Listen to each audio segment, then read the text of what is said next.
Hello, नमस्कार दोस्तों। आशा करता हूँ आपकी तैयारी बहुत ही अच्छी चल रही होगी और आप अच्छी से अच्छी तैयारी कर रहे होंगे। आप हमारे जीके गुरु टिप्स चैनल पर नए जुड़े हैं, उनसे प्लीज़ रिक्वेस्ट है चैनल को सब्सक्राइब करें और अधिक से अधिक शेयर करें। जिन भाइयों ने हमारे जीके गुरु टिप्स चैनल को सब्सक्राइब कर रखा है उनके लिए बहुत बहुत धन्यवाद। आज की क्लास में हम पॉलिटिकल साइंस के जो स्टूडेंट हैं उनके लिए हम फर्स्ट ग्रेड सेकंड पेपर जिसमें स्थानीय सुशासन के टॉपिक दे रखा है, स्थानीय सुशासन के बारे में जो भी क्वेश्चन परीक्षा पूछे गए हैं अब तक की परीक्षाओं में उनको हम लेके आए हैं।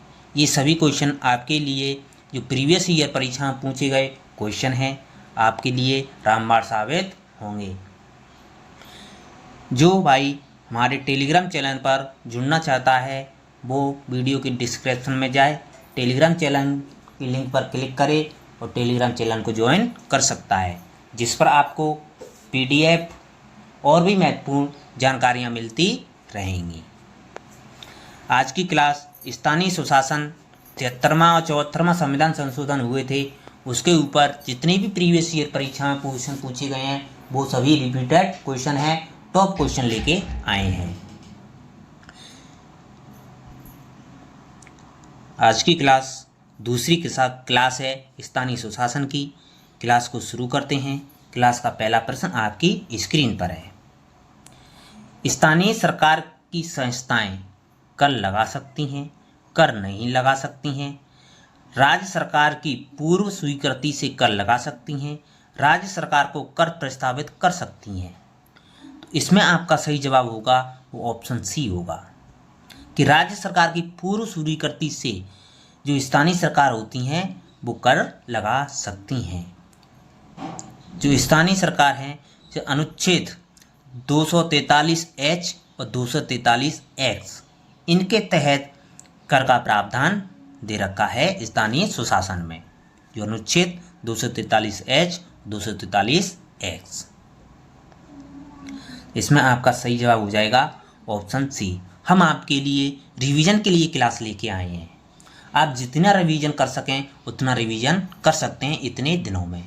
आप जितने क्वेश्चन निकाल सकते हैं, PYQ जितनी ज़्यादा निकालोगे उतना ही आपको रामबाण साबित होंगे।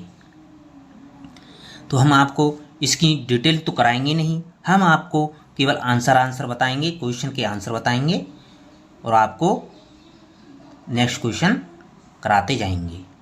आपको डिटेल से पढ़ने हैं इनके क्वेश्चन के आंसर तो आपको टेलीग्राम चैनल पर जाना है और PDF को खोलना है, जब आपको इन क्वेश्चनों की डिटेल पढ़ सकते हो। आपका अगला सवाल है,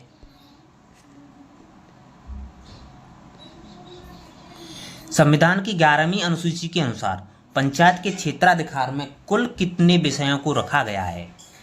तो संविधान की 11वीं अनुसूची के अंदर पंचायत के क्षेत्राधिकार में 29 विषयों को रखा गया है। कितने विषय हैं? 29 विषय हैं, ऑप्शन सी। कितने विषय हैं भाग 9 में? 29 विषय हैं। और जो 11वीं अनुसूची है जिसमें 29 विषय हैं, 12वीं अनुसूची है जिसमें 18 विषय दे रखे हैं। जो नगर पंचायत है, नगर निगम है, उसके लिए 18 विषय दे रखे हैं और पंचायत क्षेत्राधिकार के लिए 29 विषय दे रखे हैं। तो ऑप्शन सी इसमें आपका सही जवाब हो जाएगा। आपका अगला सवाल है,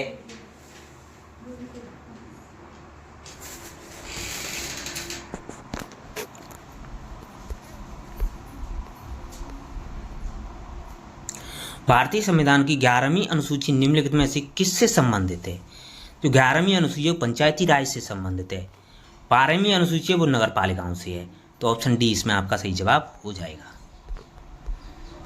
आपका अगला सवाल है, संविधान का 73वां संविधान संशोधन राज्य के एक नीति निर्देशक तत्व को लागू करने के निमित्त किया गया था जो उपबंधित है, अनुच्छेद 40 में है। अनुच्छेद 40 में दे रखा है। ऑप्शन डी आपका सही जवाब हो जाएगा। आपका अगला सवाल है,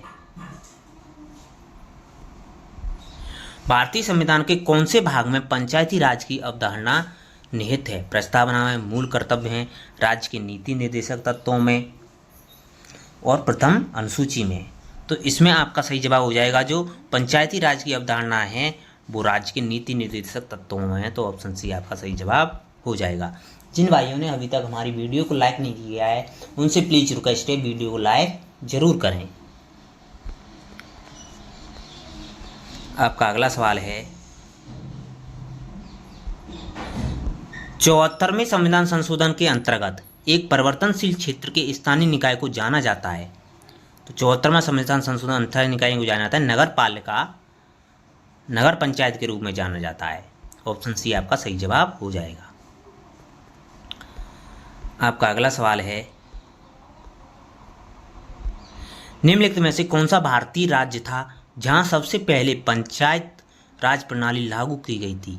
तो वो राजस्थान था। ऑप्शन ए आपका सही जवाब हो जाएगा, राजस्थान के नागौर के बगदरी जिले से। आपका अगला सवाल है पंचायती राज जिस सिद्धांत पर आधारित है वह है। पंचायती राज है वो लोकतांत्रिक विकेंद्रीकरण के सिद्धांत पर कार्य करता है, तो ऑप्शन सी आपका सही जवाब हो जाएगा।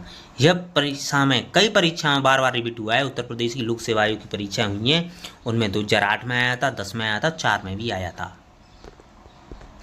आपका अगला सवाल है संविधान के 73वें संविधान संशोधन अधिनियम 1992 के अंतर्गत पंचायती राज व्यवस्था निम्न में से किस पर लागू नहीं होती है? तो पंचायती राज व्यवस्था है वो नागालैंड, मेघालय, मिजोरम इन पर लागू नहीं होती है, तो ऑप्शन ए आपका सही जवाब हो जाएगा। आपका अगला सवाल है ग्राम पंचायत अपने सभी कार्यों के लिए सरपंच के प्रति उत्तरदायी होती है, ग्राम सभा के प्रति उत्तरदायी होती है, क्षेत्र समिति के प्रति उत्तरदायी होती है, जिला अधिकारी के प्रति उत्तरदायी होती है। इसमें ऑप्शन बी आपका सही जवाब हो जाएगा, ग्राम सभा के प्रति उत्तरदायी होती है। आपका अगला सवाल है निम्नलिखित में से कौन सा पंचायती राज से संबंधित है? शाह आयोग, नानावती आयोग, बलवंत राय मेहता समिति, लिब्राहम आयोग। तो बलवंत राय मेहता समिति पंचायती राज आयोग से संबंधित है। ऑप्शन सी आपका सही जवाब हो जाएगा। जिन भाइयों ने अभी तक हमारी वीडियो को लाइक नहीं किया है उनसे प्लीज़ रिक्वेस्ट है वीडियो को लाइक ज़रूर करें। हम आपको लाइक करने के लिए कुछ नहीं ले रहे हैं, हम आपसे केवल आपको लाइक ही तो दबाना है। प्लीज़ लाइक दबा सकते हैं आप। आपका अगला सवाल है पंचायती राज व्यवस्था के अंतर्गत भारत में ग्राम शासन की एक दृष्टांत है। ग्राम शासन की एक दृष्टांत है।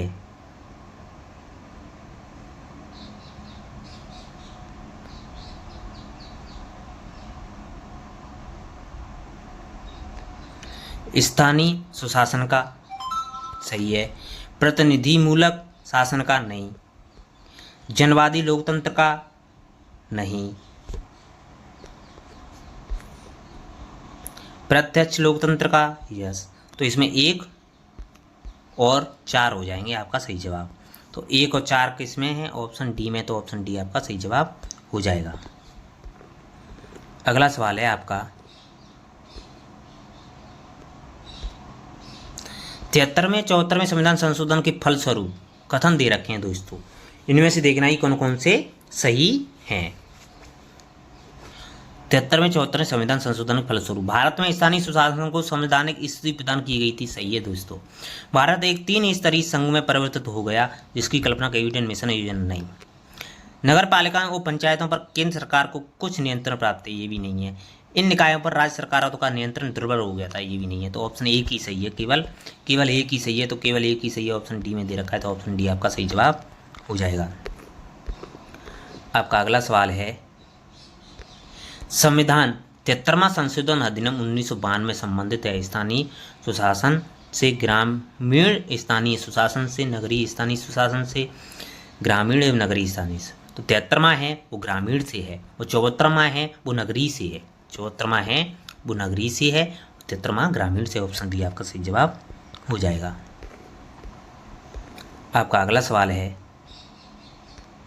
73वें संविधान संशोधन द्वारा स्थापित पंचायती राज व्यवस्था है। पंचायती राज व्यवस्था तीन स्तरीय पंचायत, तीन पंक्ति व्यवस्था है, 3 स्तरीय पंचायती राज व्यवस्था है। ऑप्शन सी आपका सही जवाब हो जाएगा। आपका अगला सवाल है, उत्तर प्रदेश पंचायत विधि अधिनियम 1994 के अनुसार पंचायत क्षेत्र के गठन के लिए जनसंख्या कितनी होनी चाहिए? उत्तर प्रदेश में दे रखी 1000। ऑप्शन ए आपका सही जवाब हो जाएगा। आपका अगला सवाल है, किस प्रधानमंत्री के कार्यकाल में नगर पालिका विधेयक प्रथम बार पेश किया गया था? वो राजीव गांधी के काल में किया गया था। ऑप्शन ए आपका सही जवाब हो जाएगा। अगला सवाल है आपका, स्थानीय शासन सुधार से संबंधित निम्न का कालक्रम सही कूट बनाइए। कालक्रम के अनुसार व्यवस्थित करना है। लाल लिपन है, लाल मेहू है, अशोक मेहता है, बलवंत राय मेहता है। इनको क्रम से व्यवस्थित करना है। तो इसमें पहले आएगा आपका लॉर्ड मेयो, फिर लॉर्ड लिपन, फिर बलवंत राय मेहता, फिर अशोक मेहता। तो 1 2 4 3, 1 2 4 और 3, 1 2 4 3 ऐसे क्रम बनेगा इसका। 1 2 4 3, 1 2 4 3 नहीं, सॉरी, पहले लॉर्ड मेयो फिर रिपन, तो 2 1 4 3। ऑप्शन ए आपका सही जवाब हो जाएगा, सॉरी। आपका अगला सवाल है, न्यूनतम जनसंख्या बताइए जिसके नीचे संविधान के 73वें संविधान संशोधन अधिनियम के प्रावधान के अनुसार मध्यस्थ स्तर पर पंचायतों का गठन नहीं किया जाता है। वो हो जाएगा 20 लाख। ऑप्शन ए आपका सही जवाब हो जाएगा। आपका अगला सवाल है, निम्नलिखित में से कौन सी समिति भारत में पंचायती राज से संबंधित नहीं है? सादेक अली समिति, दिनेश गोस्वामी समिति, LM सिंघवी समिति, PK थुंगन समिति।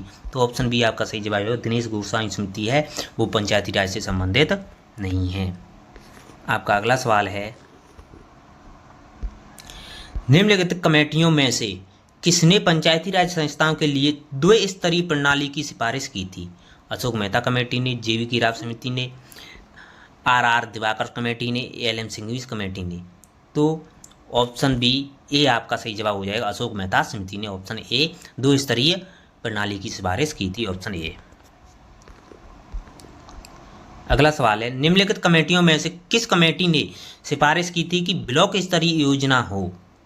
Hanumantrao committee, JV Rao committee, LM Singhvi committee, Dantwala committee. तो ऑप्शन डी आपका सही जवाब हो जाएगा, दंतवाला कमेटी।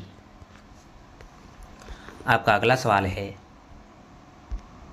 निम्नलिखित समितियों का गठन सही अनुक्रम में बताइए। सही अनुक्रम में बताना है। बलवंत राय मेहता समिति, LM सिंघवी समिति, JV राव समिति, अशोक मेहता समिति है। तो इसमें बलवंत राय मेहता समिति है, वो आपका पहले आ जाएगा। तो बलवंत राय मेहता समिति है, वो 1957 में हुई थी। 1957 में बलवंत राय मेहता समिति आई थी। LM सिंघवी समिति आई थी, वो आपकी आई थी 1986 में। LM सिंघवी समिति 1986 में आई थी आपकी। और जो JV राव समिति है वो आपकी 1985 में आई थी। JV राव समिति 1985 में आई थी। और अशोक मेहता समिति है आपकी 1977 में आई थी, अशोक मेहता समिति। तो इसमें आपका सही जवाब हो जाएगा 1 4 3 2। 1 4 3 2 ऑप्शन ए आपका सही जवाब हो जाएगा। आपका अगला सवाल है,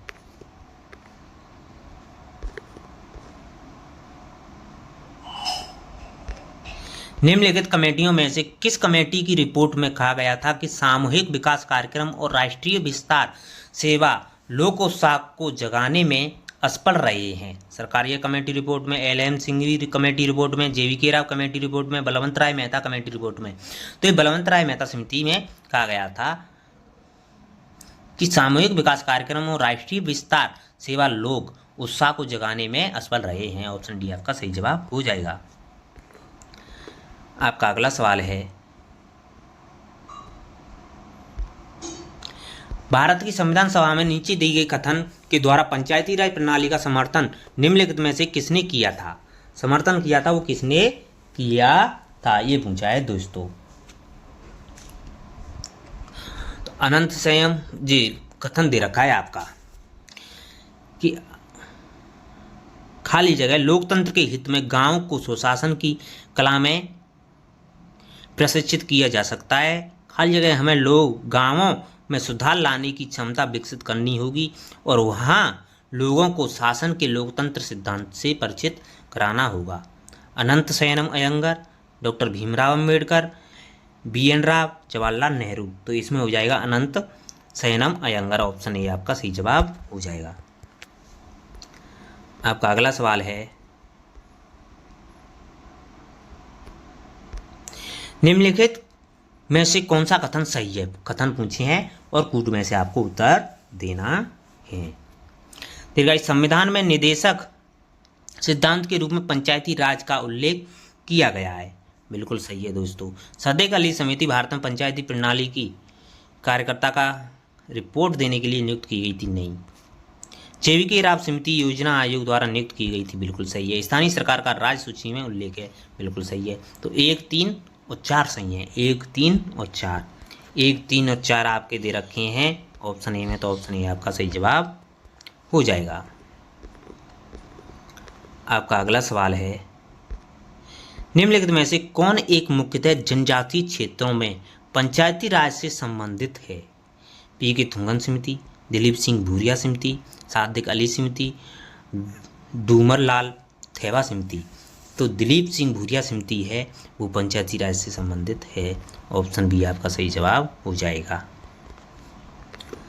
आपका अगला सवाल है, पंचायती राज पंचायतों के लिए संवैधानिक स्वीकृति की मांग करने वाली प्रथम समिति कौन सी थी? वो बलवंत राय मेहता समिति थी, ऑप्शन ए आपका सही जवाब हो जाएगा। आपका अगला सवाल है, सूची 1 को सूची 2 से मिलान करना है दोस्तों। सूची 1 में दे रखे हैं समितियां कमीशन, और फिर सूची 2 में दे रखे हैं वर्ष, गठन का वर्ष। तो अशोक मेहता समिति है, तो अशोक मेहता समिति आई थी 1977 में, तो ए का हो जाएगा 3, ए का हो जाएगा 3। अशोक मेहता समिति 1977 में आई थी। और कराधान जांच समिति आई थी 1953-54 में, बी का 1। स्थानीय वित्त जांच समिति आई थी आपकी 1949-50 में। JVK राव समिति आई थी 1985 में। तो आपका सही जवाब हो जाएगा 3, 1, 2, 4, 3, 1, 2, 4, 3, 1, 2, 4 आपके ऑप्शन सी में दे रखते हैं, ऑप्शन सी आपका सही जवाब हो जाएगा। आपका अगला सवाल है, थुंगन समिति द्वारा पंचायती राज के लिए निम्नलिखित में से किसकी सिफारिश नहीं की गई थी? संवैधानिक स्थिति की, जिला परिषद स्तर पर आयोजना की, जिला अधिकारी जिला परिषद का मुख्य कार्यकारी होगा, त्रिवर्षीय कार्यकाल की। तो त्रिवर्षीय कार्यकाल की सिफारिश नहीं की गई थी, ऑप्शन डी आपका सही जवाब हो जाएगा।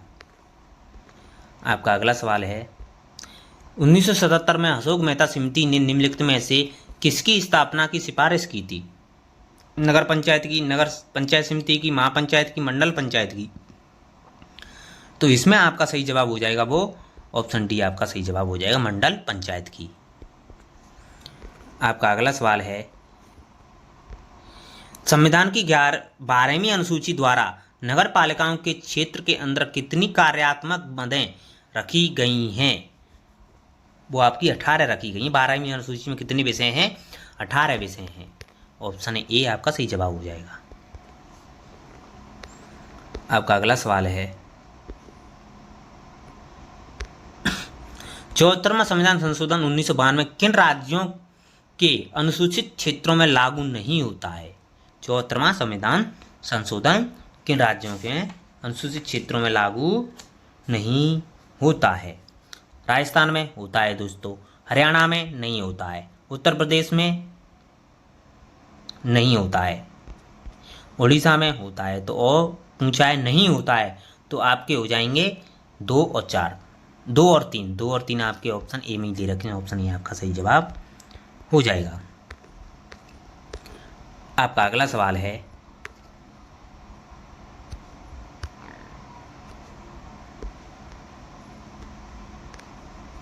निम्नलिखित में से कौन से 73वें संविधान संशोधन अधिनियम 1992 के अनिवार्य प्रावधान है? अनिवार्य प्रावधान हैं। मध्यवर्ती स्तर पर पंचायतों के अध्यक्ष के पद का अप्रत्यक्ष चुनाव। सही है दोस्तों। महिलाओं के लिए 1/3 स्थानों का आरक्षण। ये भी सही है। पिछड़े वर्गों के लिए सीटों का आरक्षण। नहीं। राज्य वित्त आयोग का गठन। यस। तो 1, 2 और 4, 1, 2, 4 आपके दे रखे हैं, 1, 2 और 4 ऑप्शन सी में है, तो ऑप्शन सी आपका सही जवाब हो जाएगा। आपका अगला सवाल है,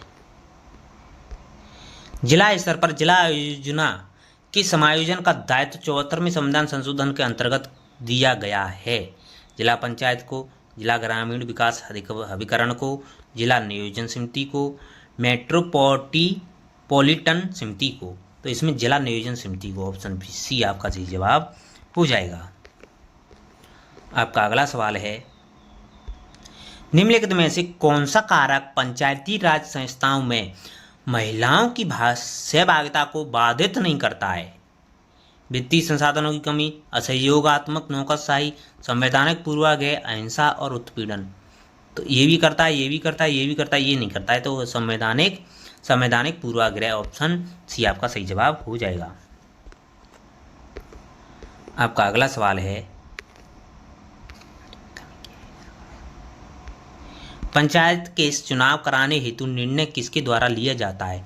केंद्र सरकार, राज्य सरकार, चुनाव आयोग, जिला न्यायाधीश। तो राज्य सरकार के द्वारा, ऑप्शन बी आपका सही जवाब हो जाएगा।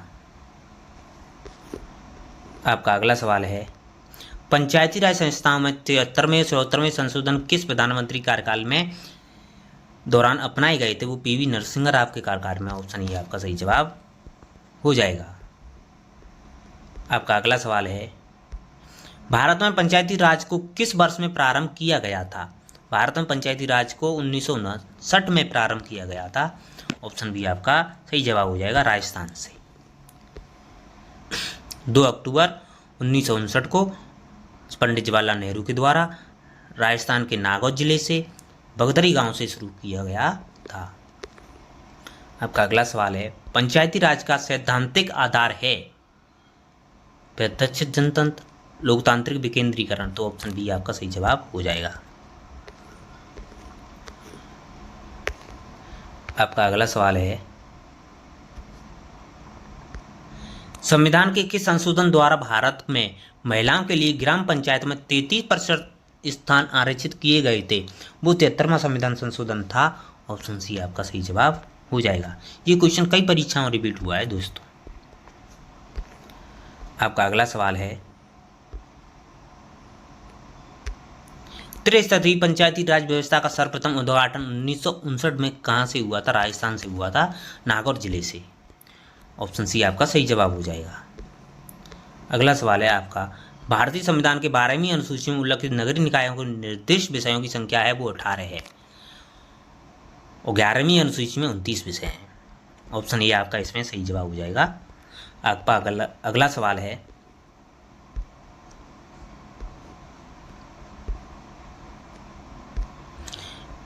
भारतीय संविधान का कौन सा संशोधन नगरीय स्थानीय संस्थाओं को संवैधानिक मान्यता प्रदान करता है? वो 74वां संविधान संशोधन करता है नगरीय स्थानीय सुशासन को। ऑप्शन बी आपका सही जवाब हो जाएगा। आपका अगला सवाल है, भारत के संविधान का कौन सा संशोधन ग्राम पंचायतों को संवैधानिक मान्यता प्रदान करता है? ग्राम पंचायतों को करता है 73वां संविधान संशोधन। ऑप्शन ए आपका सही जवाब हो जाएगा। आपका अगला सवाल है, निम्नलिखित में से कौन सी एक समिति या आयोग ने स्थानीय वित्त आयोग के गठन का परामर्श दिया था? बलवंत मेहता समिति, अशोक मेहता समिति, प्रशासनिक सुधार आयोग, सरकारिया आयोग। तो इसमें आपका सही जवाब हो जाएगा ऑप्शन बी, अशोक मेहता समिति। आपका अगला सवाल है, भारतीय संविधान के किस भाग में पंचायतों का वर्णन है? भारतीय संविधान के भाग 9 में पंचायतों का वर्णन है। ऑप्शन बी आपका सही जवाब हो जाएगा। आपका अगला सवाल है, स्थानीय प्रशासन को प्राप्त शक्तियां हैं। मौलिक शक्तियां, संविधान द्वारा प्रदत्त शक्तियां, राज्य द्वारा प्रदत्त शक्तियां, उपरोक्त में से कोई नहीं। तो संविधान द्वारा प्रदत्त शक्तियां, ऑप्शन बी आपका सही जवाब हो जाएगा। आपका अगला सवाल है,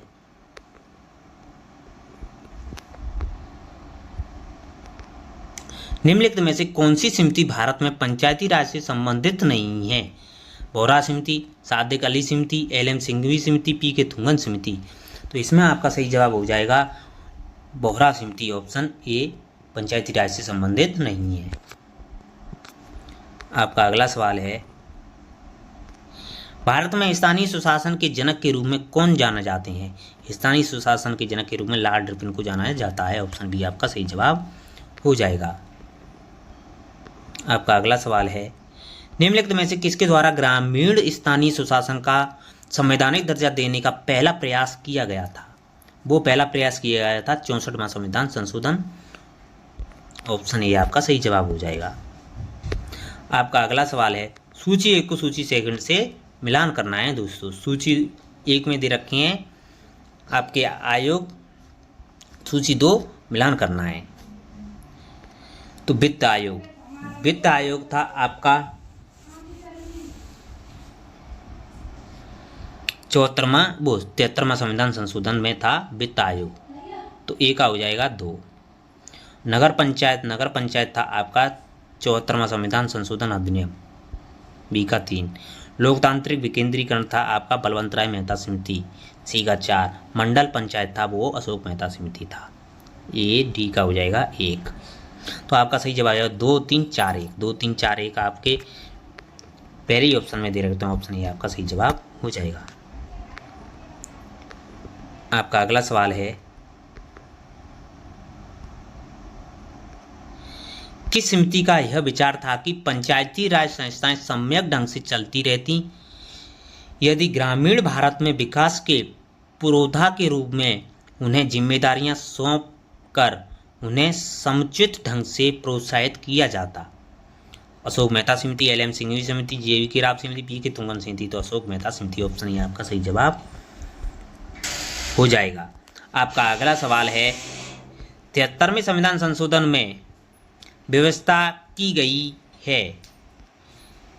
73वें संविधान संशोधन में व्यवस्था की गई है ग्रामीण एवं शहरी निकायों संवैधानिक दर्जा? नहीं।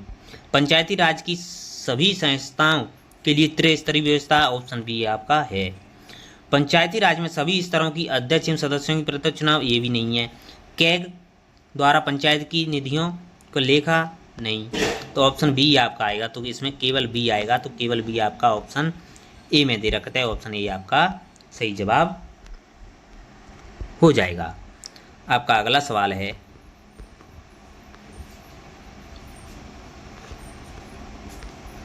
तिहत्तरवें संविधान संशोधन अधिनियम 1992 में निम्नलिखित में से कौन से स्वैच्छिक प्रावधान हैं?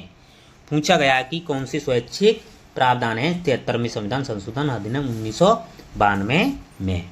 पिछड़े वर्गों को आरक्षण प्रदान करना? बिल्कुल थे। राज्य वित्त आयोग की स्थापना? नहीं थी। पंचायतों को स्वायत्त निकाय बनाना? था। करों, फीस आदि के संबंध में पंचायतों को वित्तीय अधिकार प्रदान करना? था। तो इसमें हो जाएगा आपका सही जवाब ए, सी और डी। ए, सी, डी आपके दे रखे हैं ऑप्शन डी में, तो ऑप्शन डी आपका सही जवाब हो जाएगा। आपका अगला सवाल है,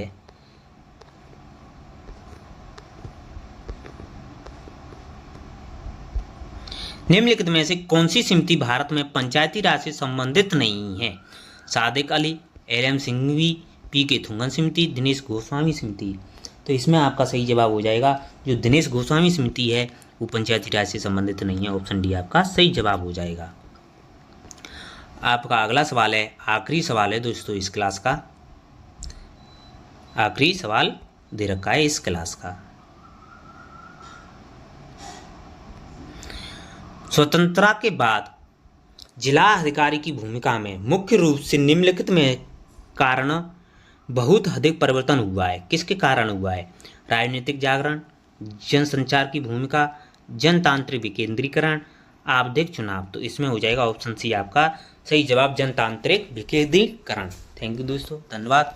अगर आपको वीडियो पसंद आई है तो लाइक करें और अधिक से अधिक शेयर करें और अपनी तैयारी को बेहतर से बेहतर बनाए रखें। जिनको PDF पढ़नी है इस क्लास की तो आप टेलीग्राम चैनल पर जा कर के PDF पढ़ सकते हैं। थैंक यू, धन्यवाद। आपका दिन शुभ हो।